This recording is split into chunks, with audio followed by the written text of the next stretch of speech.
क्या हो अगर मैं तुम्हें बताऊं कि 5.7 बिलियन लाइट ईयर दूर एक ऐसी चीज है जो हाल ही में जागी है। एक मॉन्स्टर जो करोड़ों साल से सो रहा था अंधेरे में चुपचाप बिना कुछ किए, पर अब वो भूखा है और वो खा रहा है। ये मॉन्स्टर इतना बड़ा है कि अगर तुम लाइट की स्पीड से उसके एक साइड से दूसरी साइड जाने की कोशिश करो तो तुम्हें 3 हफ्ते लगेंगे। पूरे 3 हफ्ते लाइट की स्पीड पर। एक बोइंग 747 अगर इस सफर पर निकले तो उसको 70,000 ईयर्स लगेंगे। और जब हम कहते हैं ये मॉन्स्टर जागा है तो उसका मतलब है कि उसके चारों तरफ की गैलेक्सी में हर साल 740 नए सन्स पैदा हो रहे हैं। हमारी अपनी मिल्की वे में सिर्फ एक नया स्टार बनता है पूरे साल में। मतलब फीनिक्स क्लस्टर की सेंट्रल गैलेक्सी हमारी गैलेक्सी से 740 टाइम्स तेज नए सन्स बना रही है। और फरवरी 2025 में नासा के जेम्स वेब स्पेस टेलीस्कोप ने पहली बार इस मॉन्स्टर को डायरेक्टली देखा। जो उसने देखा वो साइंटिस्ट की पूरी समझ को हिला रहा है, क्योंकि मैथ कहती है कि इतना बड़ा कुछ एग्जिस्ट भी नहीं कर सकता, पर वो एग्जिस्ट करता है और वो हम सबको देख रहा है अरबों साल से बिना थके। तो आज हम बात करेंगे यूनिवर्स के सबसे बड़े नोन मॉन्स्टर की, एक ऐसे ब्लैक होल की जिसकी एग्जिस्टेंस ही इम्पॉसिबल मानी जाती है, पर वो वहां है। एक ऐसी चीज की जो हमारे सोलर सिस्टम को 100 बार निगल सकती है और फिर भी भूखी रहेगी। ये कहानी है फीनिक्स ए की, यूनिवर्स का सबसे बड़ा नोन ब्लैक होल, और वो अभी जागा हुआ है। और हाँ, आगे बढ़ने से पहले एक छोटी सी बात, अगर तुम अभी तक चैनल से जुड़े नहीं हो तो जल्दी से सब्सक्राइब कर लो और बेल आइकन भी दबा देना ताकि आने वाली कोई भी वीडियो मिस ना हो। तो सीधे शुरू करते हैं। कहानी 2010 में शुरू होती है। दुनिया के सबसे ठंडे जगह एंटार्क्टिका में साइंटिस्ट एक टेलीस्कोप पर काम कर रहे थे।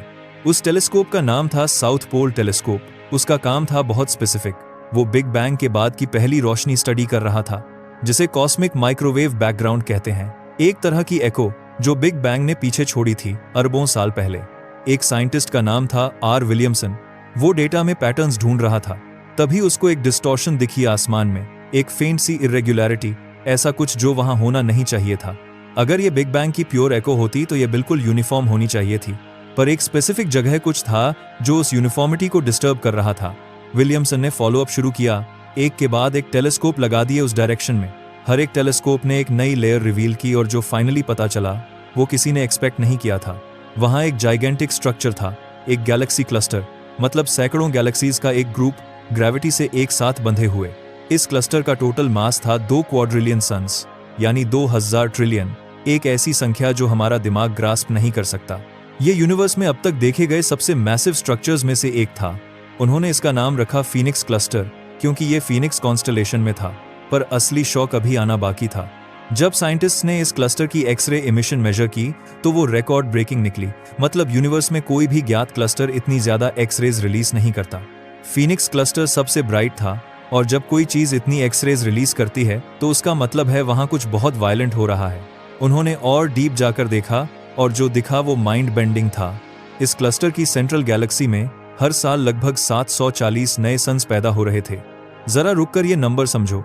हमारी मिल्की वे में जो खुद एक जाइगेंटिक स्पाइरल गैलेक्सी है, हर साल बस एक नया स्टार बनता है। तो फीनिक्स क्लस्टर की सेंट्रल गैलेक्सी हमसे 740 गुना ज्यादा तेज नए सन्स जनरेट कर रही है। ये कोई नॉर्मल स्टार फॉर्मेशन नहीं है, ये एक रनअवे प्रोसेस है, एक बेबी बूम जो कभी रुक नहीं रहा। पर यह कैसे हो रहा है, इसका जवाब समझने के लिए हमें थर्मोस्टैट की कॉन्सेप्ट समझनी होगी। हर बड़े गैलेक्सी क्लस्टर के सेंटर में एक सुपर मैसिव ब्लैक होल होता है, और ये ब्लैक होल एक थर्मोस्टैट की तरह काम करता है। समझो कैसे। क्लस्टर के अंदर बहुत सारी हॉट गैस है, एक तरह का प्लाज्मा, करोड़ों डिग्रीज में गर्म। टाइम के साथ ये गैस नेचुरली कूल होने लगती है। जैसे एक गर्म पैन धीरे धीरे ठंडा होता है, और जब वो कूल होती है तो ग्रेविटी उसे सेंटर की तरफ खींचने लगती है, और जब वो सेंटर पर पहुंचती है तो वो ब्लैक होल को फीड करती है। ब्लैक होल जागता है, उसके चारों तरफ जेट्स निकलते हैं, एनर्जी के बीम्स, जो वापस उस गैस में जाकर उसे फिर से हीट कर देते हैं। मतलब एक बैलेंस बना रहता है। गैस ठंडी होती है, ब्लैक होल जागता है, गैस फिर गर्म होती है, ब्लैक होल फिर सो जाता है। थर्मोस्टैट काम करता है, क्लस्टर स्टेबल रहता है, और स्टार फॉर्मेशन मॉडेस्ट रेट पर होती है। ये पैटर्न हम यूनिवर्स के लगभग हर क्लस्टर में देखते हैं, पर फीनिक्स क्लस्टर में थर्मोस्टैट टूट गया है। वहां गैस कूल हो रही है, ग्रेविटी से नीचे गिर रही है और सेंटर पर पहुंच रही है, पर ब्लैक होल उसको कंट्रोल नहीं कर पा रहा। मतलब सेंट्रल ब्लैक होल जागा हुआ है, जेट्स भी निकल रहे हैं, पर गैस का फ्लो इतना ज्यादा है कि वो उसको रोक नहीं पा रहे। कूलिंग जीत रही है। हर साल 3280 सोलर मासेस की गैस नीचे गिर रही है। एक कैटास्ट्रोफिक फ्लड, एक रनअवे फीडिंग इवेंट।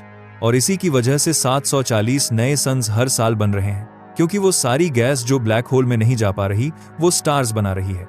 अब सवाल ये है कि ये ब्लैक होल है कितना बड़ा कि वो इतनी एनर्जी रिलीज करते हुए भी इस फ्लड को रोक नहीं पा रहा। जवाब तुम्हारा दिमाग हिला देगा। फीनिक्स ए का मास है 100 अरब सन्स के बराबर, एक ऐसी संख्या जो हमारा ब्रेन प्रोसेस भी नहीं कर सकता।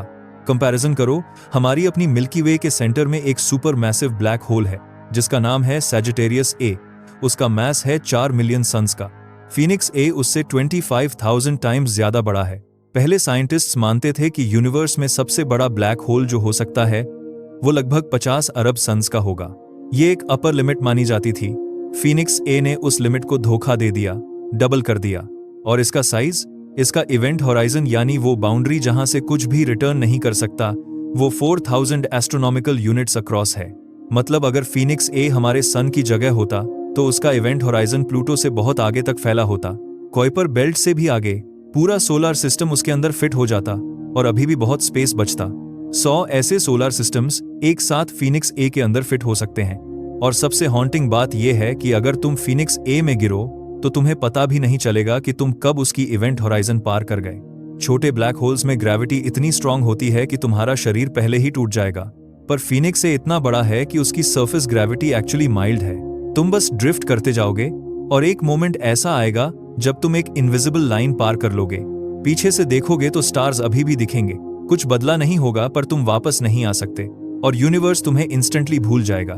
पर असली मिस्ट्री अभी आती है, ये ब्लैक होल इतना बड़ा कैसे बना? यूनिवर्स सिर्फ 13.8 बिलियन ईयर्स पुराना है और मैथ कहती है कि एक नॉर्मल ब्लैक होल को 100 अरब सोलर मासेस तक ग्रो करने के लिए उसे बिग बैंग के एकदम बाद से लगातार मैक्सिमम एफिशिएंसी पर फीड करना पड़ता, बिना रुके, बिना सांस लिए, पूरे यूनिवर्स की उम्र के बराबर टाइम तक। पर रियल ब्लैक होल्स ऐसे काम नहीं करते। वो बर्प करते हैं, चोक करते हैं और फिर थक जाते हैं। उनके पास हर वक्त गैस नहीं रहती, उनके खुद के जेट्स उनको फीड होने से रोकते हैं। तो नॉर्मल एवोल्यूशन से फीनिक्स ए जैसा मॉन्स्टर बनना लिटरली इम्पॉसिबल है। तो फिर ये एग्जिस्ट कैसे करता है? साइंटिस्ट के पास एक थ्योरी है जो माइंड ब्लोइंग है, उसे कहते हैं डायरेक्ट कोलैप्स थ्योरी। समझो ऐसे, बिग बैंग के तुरंत बाद यूनिवर्स बहुत यंग था, बहुत डेंस और बहुत केओटिक। उस केओस में एक सिनेरियो पॉसिबल था, एक जाइगेंटिक गैस क्लाउड बिना स्टार बने डायरेक्टली कोलैप्स हो गया। मतलब वो स्टेलर फेज स्किप करके सीधे एक ब्लैक होल बन गया और शुरुआत से ही उसका mass tens of thousands of solar masses था। नॉर्मल ब्लैक होल्स की तरह 5 to 10 सोलर मासेस से नहीं, बल्कि 50,000 सोलर मासेस से शुरू। ये प्राइमोर्डियल सीड थ्योरी है और एक ऐसा सीड जो हमेशा से ही मॉन्स्टर था। उसको नॉर्मल एवोल्यूशन नहीं करनी पड़ी, उसने अरबों साल का काम कुछ ही समय में कर लिया। फीनिक्स ए शायद ऐसा ही एक सीड है, यूनिवर्स के पहले 100 मिलियन साल में बना हुआ, तब से ग्रो कर रहा है, तब से खा रहा है। और 2024 में येल यूनिवर्सिटी की एक इंडियन ओरिजिन साइंटिस्ट ने इस थियरी को और भी इंटरेस्टिंग ट्विस्ट दिया। उनका नाम है प्रियमवदा नटराजन। उन्होंने एक पेपर पब्लिश किया जिसमें कैलकुलेट किया कि यूनिवर्स में ब्लैक होल का मैक्सिमम पॉसिबल साइज कितना हो सकता है। उन्होंने हर फैक्टर कंसिडर किया, feedback mechanisms, radiation pressure, Galaxy cluster की स्ट्रक्चर, गैस अवेलेबिलिटी, सब कुछ, और उनका जवाब था 100 अरब सोलर मासेस। मतलब फीनिक्स ए शायद यूनिवर्स की अपर लिमिट है। ब्लैक होल जितना बड़ा हो सकता है उतना ही बड़ा, इससे बड़ा कुछ एग्जिस्ट नहीं कर सकता फिजिक्स के लॉज के अंदर।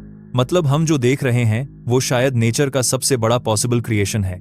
ये एक हम्बलिंग रियलाइजेशन है, हम यूनिवर्स के सबसे बड़े पॉसिबल मॉन्स्टर को देख रहे हैं और वो अभी जागा हुआ है। पर असली बॉम्बशेल फरवरी 2025 में गिरा। MIT के 2 साइंटिस्ट माइकल रीफ और माइकल मैकडोनाल्ड और उनकी टीम ने नेचर जर्नल में एक पेपर पब्लिश किया। 13 फरवरी 2025 उन्होंने नासा के जेम्स वेब स्पेस टेलीस्कोप का यूज किया। ये दुनिया का सबसे पावरफुल स्पेस टेलीस्कोप है। उन्होंने एक स्पेसिफिक तरह की लाइट ट्रैक की जिसको नियॉन 6 एमिशन लाइन कहते हैं। ये लाइट तब निकलती है जब गैस एक स्पेसिफिक टेम्परेचर पर कूल होती है, और जो उन्होंने कैप्चर किया वो हिस्टोरिक था। उन्होंने पहली बार कभी किसी गैलेक्सी क्लस्टर में कूलिंग फ्लो को डायरेक्टली इमेज किया। मतलब हमने एक्चुअली देखा, हमने अपनी आंखों से देखा कि कैसे गैस का एक रिवर्स सीधा फीनिक्स ए में गिर रहा है। पहले हम सिर्फ इनडायरेक्ट एविडेंस से जानते थे कि ये हो रहा है, अब हमारे पास पिक्चर है। इमेज में दिखा कि गैस पूरे कूलिंग फ्लो में हर टेम्परेचर पर विजिबल है, ठंडी, गरम, बीच की हर स्टेट में, एक कंटिन्यूअस रिवर, एक एंडलेस फ्लड, एक मॉन्स्टर जो लगातार खा रहा है। पहले कभी हमने ये डायरेक्टली नहीं देखा था। 40 साल पुराना cooling flow problem finally directly observed. और इस इमेज में जो दिखा वो साइंटिस्ट ने कहा कि शायद हम फीनिक्स क्लस्टर में यूनिवर्स के अर्ली डेज को देख रहे हैं। मतलब अरबों साल पहले जब सुपर मैसिव ब्लैक होल्स पहली बार बन रहे थे, तब ऐसी ही फीडिंग इवेंट्स हो रही थीं हर जगह। आज ज्यादातर ऐसे मॉन्स्टर्स डोर्मेंट हो चुके हैं, पर फीनिक्स ए अभी भी एक्टिव है। शायद वो हमें एक लाइफ टाइम मशीन दिखा रहा है, एक window into the early universe. और यहाँ एक कॉन्टिन्यूटी पॉइंट है जो शायद इस पूरी कहानी का सबसे हॉन्टिंग हिस्सा है। जब फीनिक्स ए की लाइट हमारी तरफ निकली थी, तब हमारी पृथ्वी एग्जिस्ट भी नहीं करती थी। उस लाइट की जर्नी में अर्थ बनी ठंडी हुई, उस पर पहले ओशंस बने, पहले बैक्टीरिया इवॉल्व हुए, फिर लार्जर लाइफ फॉर्म्स, डायनासोर्स आए और गए, मैमल्स इवॉल्व हुए और फिर इंसान। हमने पहले टूल्स बनाए, फिर एग्रीकल्चर, सिविलाइजेशन, साइंस, टेलीस्कोप्स और अरबों साल बाद फाइनली उस लाइट ने हमारे इंस्ट्रूमेंट्स को टच किया। और इस पूरे टाइम में फीनिक्स ए बस वही कर रहा था जो वो हमेशा से करता आया है, खा रहा था, ग्रो कर रहा था, वेट कर रहा था। तो याद है शुरुआत में मैंने कहा था कि एक मॉन्स्टर जो हाल ही में जागा है? सच ये है कि वो जागा नहीं था, वो हमेशा जागा हुआ था, बस हम बहुत बाद में पहुंचे देखने के लिए। और जब हम वो लाइट देखते हैं जो उसने 5.7 बिलियन ईयर्स पहले छोड़ी थी, हम एक्चुअली पास्ट देख रहे हैं। आज के फीनिक्स ए का क्या हाल है, हमें अरबों साल बाद ही पता चलेगा। और शायद इसी कॉन्टिन्यूटी में यूनिवर्स का असली सीक्रेट छुपा है। हम 80 साल जीते हैं, एक सिविलाइजेशन हजारों साल जीती है, एक प्लैनेट अरबों साल जीता है, पर फीनिक्स ए जैसी चीजें ट्रिलियंस ऑफ ईयर्स तक एग्जिस्ट करती हैं। हमारा पूरा अस्तित्व उसकी एक ब्लिंक के बराबर है। तो अब तुम बताओ मुझे कमेंट्स में, अगर एक चीज इतनी पेशेंट है कि वो अरबों साल वेट कर सकती है, अगर वो हमारे पूरे सिविलाइजेशन के उठने और गिरने को बस एक पॉज समझती है, तो क्या वो यूनिवर्स में सबसे ज्यादा स्कैरी चीज है या सबसे ज्यादा शांत? क्या तुम फीनिक्स ए जैसी कॉन्टिन्यूटी चाहते हो? सोचकर बताना। अगर वीडियो पसंद आई और कुछ नया समझ में आया तो इसे लाइक करना और दोस्तों के साथ शेयर करना। और अगर नए हो तो चैनल को सब्सक्राइब कर लो नोटिफिकेशन बेल के साथ। मिलता हूं तुम्हें नेक्स्ट वीडियो में। जय हिंद।